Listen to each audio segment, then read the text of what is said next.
Thank you, Roger. I think it was last Thursday maybe that I'd gotten home and Caroline told me that our dryer was having some trouble. And she said that it had just stopped, and she went to press some buttons and it wouldn't do anything. It wouldn't come on, wouldn't do anything. And so anytime there's any sort of problem with anything, Caroline's thought is just give it a rest. Just unplug it, let it rest. Whatever it is, it's tired. And if you give it a rest, it'll work. And most of the time that aggravates me, but it's strange how often, unusually, that her strategy actually works. Anyway, so she said, the good news is I gave it a rest and I started it later and it came back on. So I think we're back in business. And for a family with 6 kids, we need a dryer. We need that to be in business. Anyway, it was, I think later that night, we'd had some clothes that were in the dryer, and Caroline said something about wondering, it doesn't seem like enough air is, like when you went outside, it didn't seem like there was much airflow. And she called me to come look at it, and I noticed that there was essentially no airflow coming out. It was just kind of radiant heat pouring out. So essentially what we've got is an oven with clothes in it. And so I said, we need to stop this. This is a fire hazard now, and because it's tumbling and it's heating up, but it's just not, there's no airflow. And I'm reasonably handy, and so I took the back off and I looked at some YouTube videos, and I was trying to see if I could troubleshoot this thing to figure out what the problem was. And I'd gotten the back off, and I narrowed it down to essentially 3 parts. And at this point, I started to do some math, and I thought, all right, so it could be one of these parts, it could be 3 of these parts. Now, there's an appliance store in Greensboro where I might be able to get them. It's possible I may have to order them and wait for them. Once I get them, I have to take the back off, I have to take the top off, I have to take the belt off, I have to take the drum out, and then finally, in the very bottom of this thing, I can get to the parts that I believe are broken. If I'm replacing something that's not broken, the appliance parts store is not going to refund that part. So it's you bought it, it's yours. And so I'm thinking, I don't know. That sounds like a losing proposition in terms of money. The other thing is I thought, well, I could call somebody. And if I called an appliance repair place, they'd come out, they would diagnose the problem correctly, but they almost never have parts, so they would be ordering the parts, and we can't afford to be down with a washer or a dryer. I need this fixed pronto. Besides that, I came to the conclusion I'm probably in for at least $250. Now, this dryer is 11 years old. One of the reasons that I don't believe in reincarnation is that I'm afraid I might come back as either our washer or dryer, because in 11 years, I bet a solid 9 of them, that thing has been running constantly because we wash so many clothes. And so I'm thinking, $250, I'm just not. What we need to do at this point, what I've resigned myself to, is we're just going to replace it. We're going to start now with new. And to me, that made sense. And in fact, in a lot of cases, in a lot of circumstances in life, when there's some sort of problem, when it gets to a certain point, you decide, I just need to replace this. I need to start from scratch. Sometimes it is your computer is like that, and it gets so slow and there's so many problems, you decide, I'm just going to buy a new computer. I'm going to start fresh from scratch. Maybe your shoes are a problem. You decide, it's time, I'm just going to go get a new pair of shoes. If your lawnmower is long in the tooth and it's giving some problems to you, you say, I'm just going to replace this. I'm going to start with new.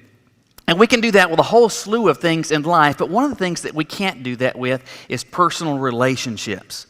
When our personal relationships begin to sour, when they start turning south, we can't, in truth, we might say that we're going to try to start from scratch, but in truth, we can't really start new, can we? I mean, things that have been said can't be unsaid. Things that have been done, you can't roll back the clock and not do them. Memories that have been made, for good or bad, they can't be erased and replaced with different ones.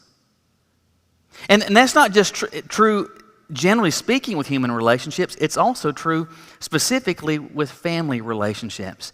Now, I am certain that every one of you here today knows another family that you think is crazier than your family. And aren't you grateful that they're around, right? So, regardless of that, every family, including my own, possesses a certain level of dysfunction. Now, granted, some families are crazier than others, but we're all crazy. Every one of our families is messed up because every one of our families has in it people, all of us, who are to varying degrees just plain messed up. And because of that, sometimes what is going to happen is that even within families, we are going to be wronged. Someone is going to hurt us. There's something that they are going to do. There's going to be a failure of response. There's going to be something that they said, some manner in which they replied to us that is absolutely going to cut us. And our family, those relationships can very well get to the point where they are estranged and broken. So what do? Do you just say, all right, I'm just going to get a new family? Well, you can't do that. You say, I'm just going to get new relationships. No, because you can't really make them new. So here's the question. If the relationships get broken, they need to be reconciled. So the question is, what can I do to help bring about reconciliation? Today we're going to think about that question as we land the series that I've been doing called Family Function. And we've been dropping in at various places in the book of Genesis, looking at some family circumstances where things go haywire. And today we're going to see an example, not where things go haywire, but actually where we see a wonderful example of a pattern that we can and should follow if we want to experience reconciliation in any of our relationships, but specifically in our family relationships.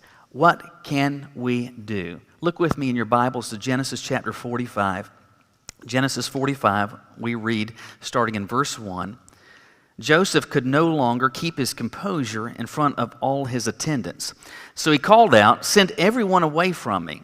Now, no one was with him when he revealed his identity to his brothers, but he wept so loudly that the Egyptians heard it, and also Pharaoh's household heard it. Joseph said to his brothers, "I am Joseph. Is my father still living?" But they could not answer him because they were terrified in his presence. And Joseph said to his brothers, "Please come near me." And they came near. "I am Joseph, your brother," he said, "the one you sold into Egypt.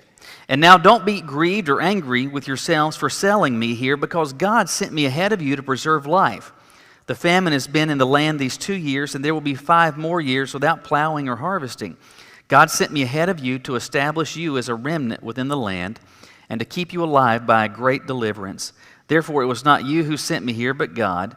He's made me a father to Pharaoh, lord of his entire household and ruler over all the land of Egypt." Here again is our question we want to think about today. What is it that I can do? What is it that you can do in relationships in general, but specifically in your family? What is it that you can do to bring about reconciliation? The first thing you can do is this. Do not add insult to injury.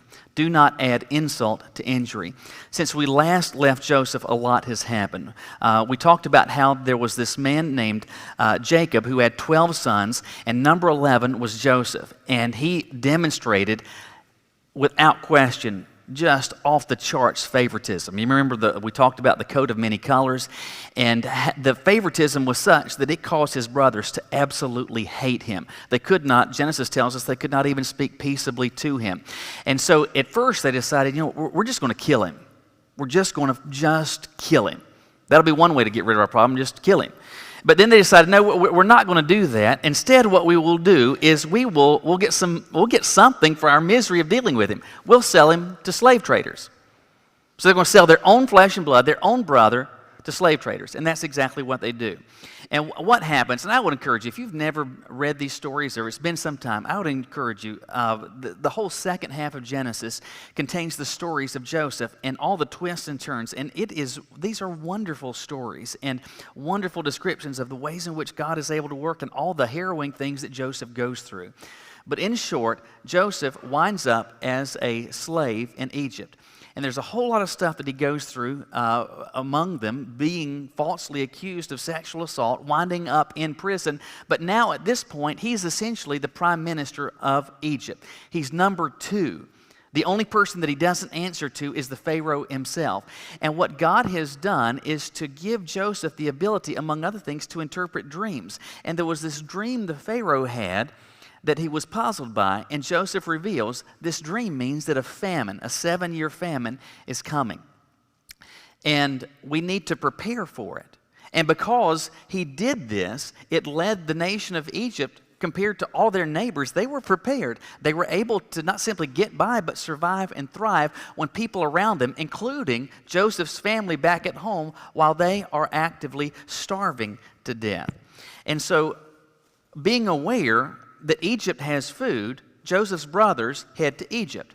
And they happen to come to the place where Joseph is. Now, they don't recognize Joseph, but Joseph recognizes them. Perhaps because of all the regalia and the trappings of opulence and power, they don't recognize him. And for all they're concerned, Joseph is probably dead. He sees them, he recognizes them, and what we've just read is when the curtain is pulled back and he reveals himself to his brothers. And so, with that being said, let's just step back for a second and to think in plain brass tacks. Joseph has been horribly, horribly wronged by his brothers. Maybe your siblings or maybe someone in your family has done something against you. Maybe they have said something hurtful to you. Maybe they have taken something that you thought belonged to you. I don't know what you have been the victim of, and you might say it was terrible what you have been through, but let me just tell you this. Whatever it is you have been on the receiving end of, it's not as bad as being sold as a slave to a foreign country. Whatever you've been through, Joseph experienced it worse. And in spite of that, Joseph is operating intent on and marching towards reconciliation. And Joseph has been through this terrible, terrible series of experiences. And as he has experienced these things, bear in mind, this did not happen by chance. Joseph did not wind up in Egypt because he made a wrong turn. He wound up in Egypt because his own brothers decided, instead of killing him, we will sell him as a slave. That didn't happen accidentally. They did this. They did this with purpose, with malice, with intention, with forethought. This was first-degree stuff that they did to their brother. And with all that as backdrop, think about the tongue lashing that Joseph could have given to his brothers at this point. It is absolutely off the charts. Beyond that, he could have had them imprisoned. He could have had them beaten. He could have had them summarily executed. All he had to do was to speak the word, and their lives were over. Joseph had that much power. But does he do any of that? No. Does he even verbally accost them? No, he doesn't do that. What does he do? He says this. In verse 4, I am Joseph, your brother, the one you sold into Egypt. That's it. That's it. Does he begin to harangue them, which candidly they were deserving of? Does he begin to harangue them and to say, you would not believe all the stuff that I've been through because of you? You idiots. You hateful, despicable, loathsome, awful wretches. All the stuff that I've been through. When I was sitting in a prison, all I could think is my brothers put me here. When I was being falsely accused, I was thinking I shouldn't have been here, but I was here because of my lousy brothers. Does he do any of that? He doesn't. What he does is that he calls their action for what it was. But that's where he leaves it. That's where he leaves it. Hey, it's Joseph. I'm the one that you did this to. That's it. He calls the behavior for what it is, no more, no less, and he doesn't go for the jugular. He doesn't, with his words, make matters worse. And while it may very well have felt good to do that, Joseph doesn't do it. Why? Because he's working towards reconciliation. At the outset, I talked to you about a dryer problem that we had. Let me give you a few more details about that. Our oldest three boys run cross country, and we've had some rain lately, and at one of their cross country events, they're running essentially through mud, and their shoes were absolutely filthy. And so the other day, I put them in the washing machine and washed them.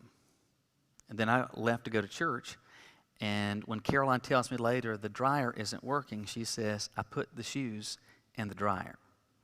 Well, let me back the clock up about 10 years. Right after we moved here, I had never washed tennis shoes before. But I knew that you could put them in the washing machine. And anything you put in the washing machine, my thought is you can put it in the dryer. Long story short, I put shoes in the dryer and I broke our dryer. They got wedged in there. Thankfully, it was under warranty, and it didn't cost us anything. All right, so now, 10 years later, for the second time, shoes, in fact, write that in your Bible. Do not put shoes in the dryer. Rule number 2, obey all rules. Anyway, so for the second time in our household, shoes have gone in the dryer, and for the second time now, our dryer is kaput. I'm not going to lie. I wanted to fuss. I really did. There's all sorts of stuff I wanted to say. Like, we have been down this road before. All kinds of stuff I want to say. But not because I am anything, and not because I have some great skill or some profound discipline, but I didn't fuss. I didn't say some of the stuff that you can imagine that you maybe would want to say that might feel good in the moment to say. But I didn't say any of that. Why didn't I say any of that? Or for one thing, because I had done it before. Secondly, when I did it, she didn't fuss at me. And thirdly, if I have done this before and she didn't fuss at me, there's no use me fussing at her because, among other things, it wouldn't help. We've still got a broken dryer. There is no good that can come from this. I get the fact, and human nature leads us to say sometimes it just feels good to unload, and I get that. But you have to ask yourself this question. When relationships are strained, when some wrong has occurred, what do I want the end result to be? Do I want things to be whole and mended and reconciled, or am I content with separation? If what you want is reconciliation, you and I need to follow the example. And I realize this is much easier said than done, but we've got to follow the example of a guy that walked with God, a man named Joseph, and do not add insult to injury. I'm not suggesting that you and I that we ignore wrongs that have been done. What I'm saying is that we don't maximize them, that we don't inflate them, that we don't make a bigger deal out of it than they otherwise are. That's exactly what Joseph does. He says this to his brothers, "This is what you did to me." He doesn't unpack it. The actions are significant enough to speak for themselves. He did not add insult to injury. But there's another thing we need to do, and that's this. Keep your focus on what God has done. Keep your focus on what God has done. This is so wonderfully and beautifully demonstrated by Joseph in this passage.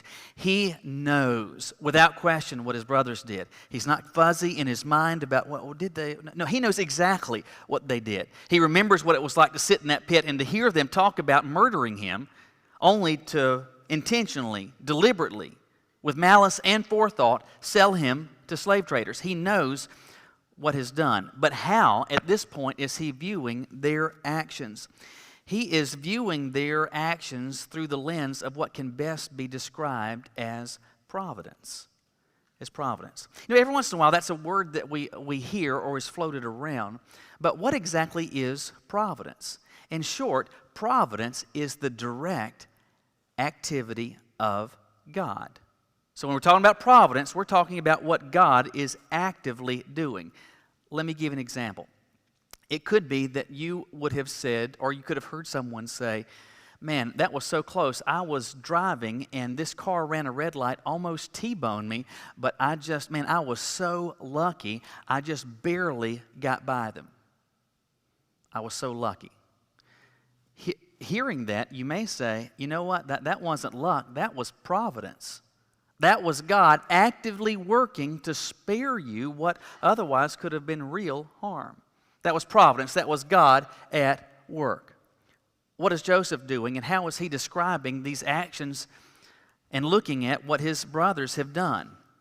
He is viewing all of this through the lens of the providence of God. Now, that does not mean that Joseph is implying that it was God who threw him in a pit, that it was God who thought about murdering, that it was God who sold him as a slave. He understands the absolute culpability, the intentional culpability of his brothers, but what he does is that he's not focusing on that. Rather, it is that he is looking at how God providentially, that God's providence accomplished some meaningful, wonderful, and positive things. In fact, he describes it this way, that that it gets to the point, he even views it now that God sent him ahead to Egypt, according to verse 7, to establish you as a remnant within the land, that God is wanting to use you as part of his people and to make sure that there's a remnant even in the face of a famine. He says that God has used me to be here to save lives. He says at the end of verse 5 that God sent me ahead of you to preserve life. So again, he's not excusing or diminishing what they've done. He called it for what it was. Hey, guys, you're the one that sold me into slavery, but this is what happened. God was able to use that and use me to save people's lives, including your own, such that you might even be a remnant of his people on the face of the earth. In fact, by the time you get to chapter 50, in his own words, he summarizes it this way. He says to his brothers near the end of his life, what you meant for evil, God meant for good. So what has happened is that the bad stuff that you have done, God used them for amazing and wonderful, positive, meaningfully good things. But is that a left-hand side of your Bible, Old Testament concept? No, that's just how God works. In fact, you're probably familiar with how Paul describes it in Romans chapter 8. He says to those of us that know the Lord, he says that we know that God works all things together for good to those who love him or are called according to his purpose. Now, Paul does not say that God only uses good things. Rather, he says God uses all things, even the bad stuff that other people may do, even the hurtful things that family members may say to us, maybe even the things that could otherwise cause estrangement, even within our own homes. God can use and is actively working. His providence is working to accomplish actual good things, even out of bad. And what's Joseph's focus? Is he thinking about and putting himself back in the pit that day when his brothers drew him out and said, oh, by the way, sold to the highest bidder? No, what's his focus? His focus is on what God has done. Why? Because he's working towards reconciliation. And if there is estrangement in personal relationships, you as a follower of Christ, we've got to operate differently than those that don't know the Lord. And if if the destination is reconciliation, you can't maximize the wrong that's been done. Call it for what it is, but don't add insult to injury. But then you got to keep your focus on what God has done. I realize this is easier said than done, but there's a form of this type of behavior that occurs on a regular basis. There's a stack of you ladies here today who have children. There's others who are watching online that have children. My wife obviously has a stack of children. And what's interesting is this. At least 3 times I've had episodes in my life, thankfully it's been a long time, with kidney stones. And the first time I had them, it was just terrible. I felt like an elephant was sitting on my back. I mean, it was just excruciating. I mean, just terrible, terrible, terrible. And when I have experienced those, in fact, the first time I was working at the bank and some of the ladies said this, well, that's the closest that you'll get to what? To childbirth. To childbirth. So childbirth, how was that experience? Well, it's terrible. It's horrible. In fact, Genesis 3 tells us, oh, by the way, it's going to be terrible. Thank you, sin, right? It is terrible, awful, awful. But ladies, those of you who have had children and have been through the experience of childbirth, when someone says, oh, you have such a beautiful daughter, you have such a handsome son, yeah, but Lord help me, that day that they came in, oh, it was the worst day ever. Oh, they're so beautiful. Well, I'll tell you, that big old head, I'm telling you, that head. You talking about bowling ball Ben there? You don't do that. In fact, yesterday, Carol and I were sitting in the den. John, our 1-year-old, was in there, and he is a happy, delightful little guy.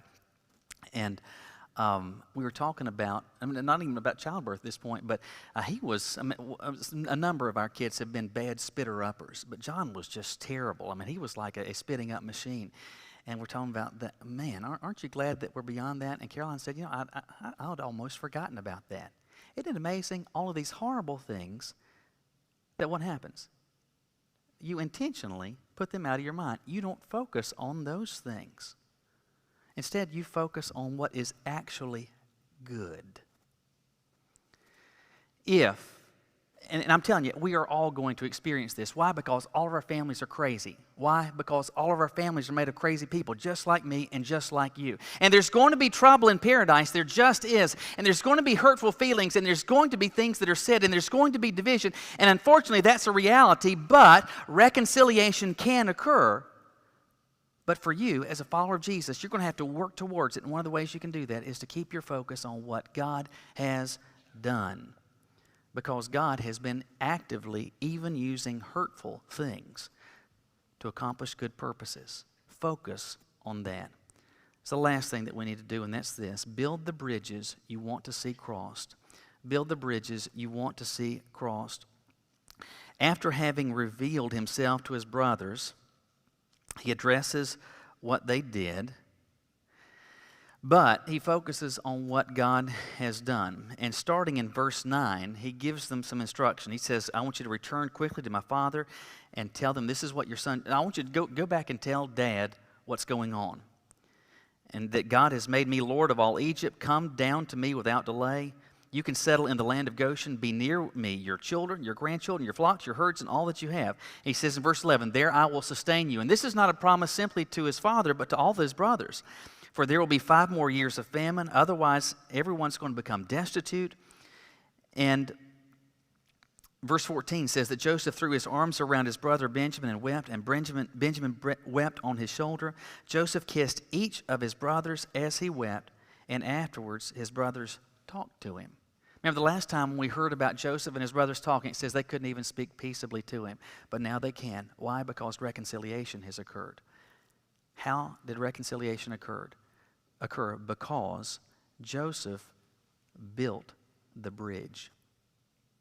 Joseph owned the process and actively sought to reach out and not just to wave the olive branch, but to actively take meaningful steps to try to resume relationship again. But who is this? Not just Joseph. It's also what? It's the victim.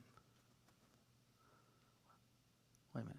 Joseph is the victim. Absolutely he is. He's the one they threw in the pit. He's the one they thought about killing. He's the one they sold and enslaved. The reason that there's been separation is because of the brothers. It was their fault. They were working. They were malicious. They were deceitful. They were all of these things. But who's reaching out? Joseph is. The victim is. And you have these two parties that are completely separated and estranged, Joseph and his brothers. And if there is separation between here and there, what do you need? You need a bridge. And what does Joseph do?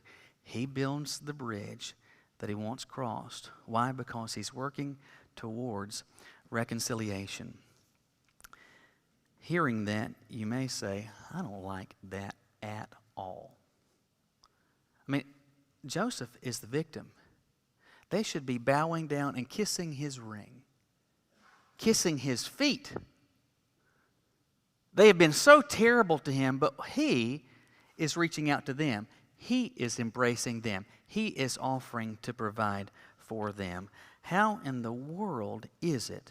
I don't know how in the world something like this could happen, that those who are estranged are able to come back together because the victim builds the bridge. What kind of crazy talk is that? What kind of crazy behavior is that? Can I answer it with one simple answer? It's the same way that Jesus acted, isn't it? Listen to what John tells us. Bear in mind that we have done God horribly wrong. That he established rules that we knew the right and we intentionally just did things our own way. We have violated that, yet he looked at us through love and laid down his life. In fact, we talked about it earlier out of 1 Peter, that Christ suffered once for sins, the just for the unjust, the innocent for the guilty. Why? To bring us to God. What is that? That's reconciliation. And what does John tell us in 1 John chapter 2? Verse 5, he says, this is how we know we are in him. So here's a litmus test for what it looks like to be in relationship and in connection with the Lord. This is how we know we're in him. The one who says he remains in him should do what? Should walk just as he walked. What I'm telling you is that Joseph is doing the same type of thing that later, to a much greater degree, that Jesus is going to do. And like it or not, the reality is for those of us who are followers of Jesus, the expectation is that we do things like him. If we take our walk with him seriously, and if the goal is restoration. Listen, let me just tell you that doing things like Jesus is not something that you can just will yourself to do and say, all right, I'm gonna improve, I'm gonna do better, I'm gonna create a to-do list, I'm gonna do this. I'm gonna tell you, you've got to lean on him. And you've got to say, listen, I can't do this without your help. This is fighting against my nature to the core of my being. But how you reconciled me to God, I want to be reconciled with people in my life, people in my home. And Lord, I need your help to follow your example. The good news, help is available. Will you bow your heads with me?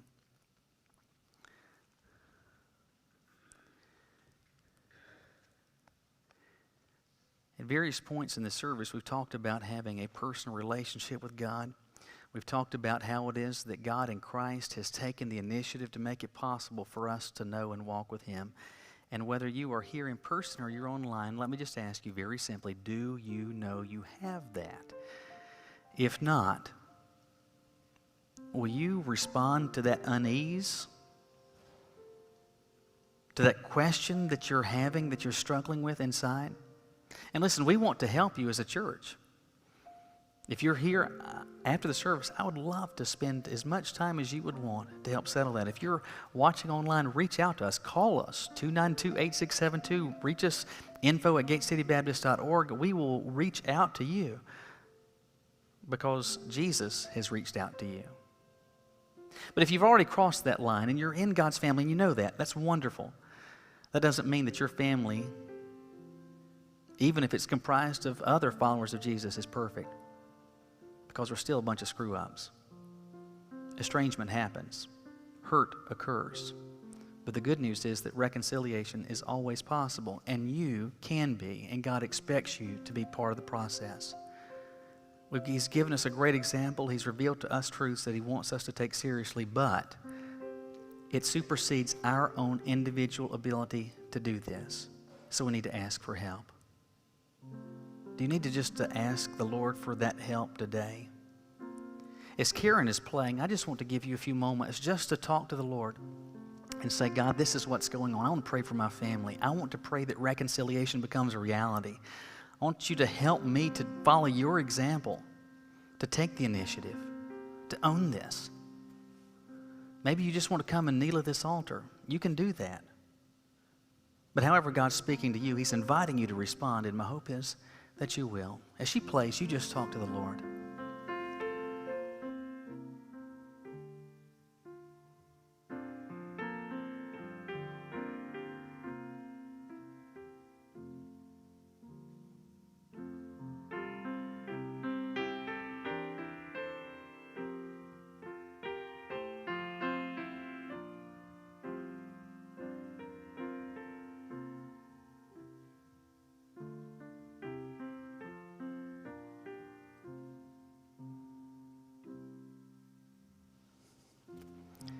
Words of that song say, take my life and let it be consecrated, Lord, to thee. And that's not just our individual lives, it's even the lives of our families. And let me just remind you that God wants to demonstrate the difference, not only that he can make in the life of a person, but also in the life of a family. And going forward, if we can help you, if we can pray with you about something, if there is some counsel that you need, please reach out to us, because we want to help you, because God wants to demonstrate what he and he alone can do. God bless you. Thank you for being here this morning. If you are watching online as a guest, thank you for doing so. If you'd like some more information about who it is that we are and what it is that we're about, please reach out to us. We'd be glad to share with you that information. If you're here today as a guest, we hope if you haven't already, stop by our Welcome Center and we will give you a Corona-free gift just for being here today. And we're grateful that you are here. Listen, I hope it's a wonderful week where you demonstrate again the difference that Christ can make in the life of a person and a family. God bless you. We're going to start today with 1 and 3. 1 and 3. If you would be dismissed, give them a break, and then 2 and 4, you can sneak out.